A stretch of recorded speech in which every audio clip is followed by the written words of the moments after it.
Welcome back, everybody. Today I'm going to teach you how to hyperlink your email, LinkedIn, and other links in your resume. This is a fantastic way to make your resume more interactive and professional, allowing recruiters to easily access your online profiles and contact information with just a click. Let's dive right in. First, you'll want to open your browser and head over to linkedin.com.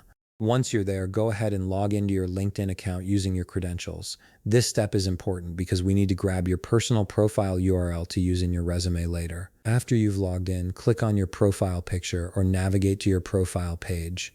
You'll see your profile URL displayed at the top of the page in the address bar. This is your unique LinkedIn address that we'll be using shortly. Go ahead and copy this URL by highlighting it and pressing Ctrl+C on Windows or Command+C on Mac. Keep this URL handy as we'll need it in just a moment. Now it's time to switch over to your resume document.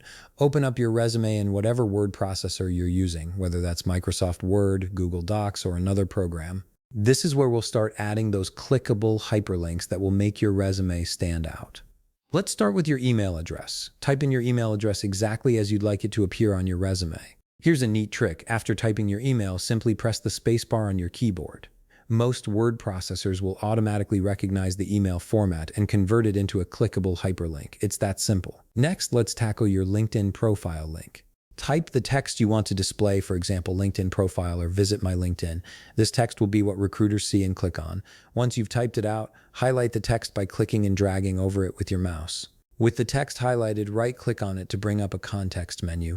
From the options that appear, click on Link or Insert Link depending on your word processor.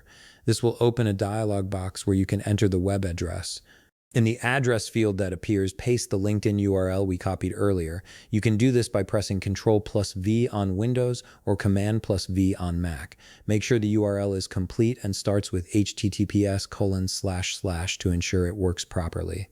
After pasting the URL, click OK or Insert to confirm and create the hyperlink. Your text will now appear as a clickable link, usually underlined and in blue, indicating that it's active and ready to use. And that's it. You've successfully added hyperlinks to your resume, making it more dynamic and easier for potential employers to connect with you online. If you found this video helpful, please leave a like, subscribe, and see you in the next video.